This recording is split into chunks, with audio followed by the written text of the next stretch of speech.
greeting cards and remote controls and everything. They are everywhere. And so I think that the general public doesn't recognize potentially the threat. They power many of the things we use every day, but every year, nearly 3,500 people are injured because of these tiny power cells. Good evening to you again, everyone. Doctors at Cincinnati Children's Hospital work miracles almost every day. Tomorrow, they will use a piece of a little boy's rib to rebuild his throat.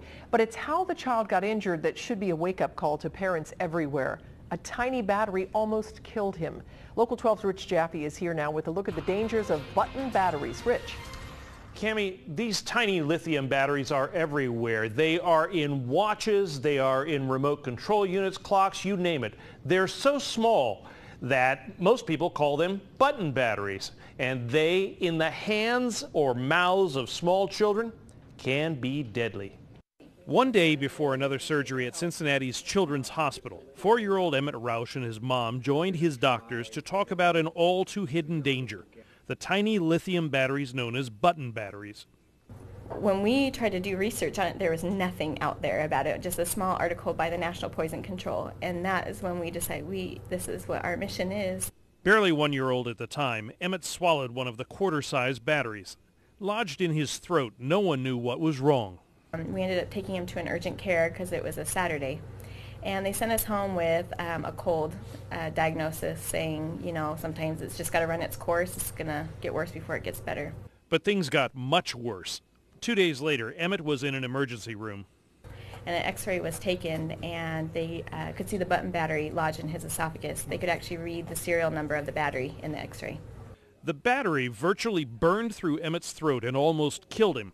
He was left unable to breathe, eat, or speak on his own. Now, to give you some idea of just how dangerous these things can be to a child, we decided to do a little bit of an experiment here. It's now about 11:30.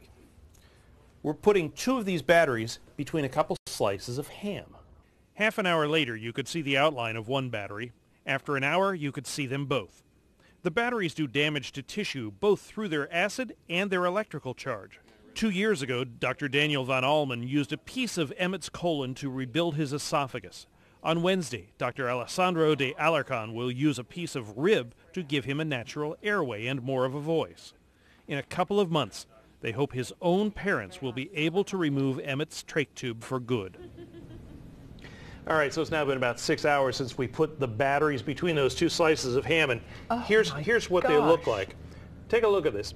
These are actually burn marks in this ham from those 2 batteries. They were just sandwiched right in between them, and they've all but virtually burned right through these things. A little bit longer they would have done that. This is 6 hours. That battery was in Emmett's throat for almost 3 days. You can only imagine what the effect would be. And by the way, the battery that he swallowed came out of a DVD remote that the family had there. He was just crawling around. He picked it up. The back popped off and he swallowed it. I had no idea, and I'm sure most people out there didn't have any idea. And it makes me wonder how many times when my kids were little, wandering around, did I leave them out or in places where they could get to them? That's exactly the point that Emmett's family is trying to make, and they want people all over the country to pay attention to these things, because you can only imagine if that was the inside of your throat. My goodness. Or worse. That poor little guy. Well, we wish him the best, and thank you for the story. It's a great reminder for people. Carla Rauch is working with some legislators now to pass requirements that battery covers on things like remote control units are held in place with screws rather than just springs. And if you'd like more information about her efforts and Emmett's story, as well as safety tips, you can go to our website and click on the Get It button.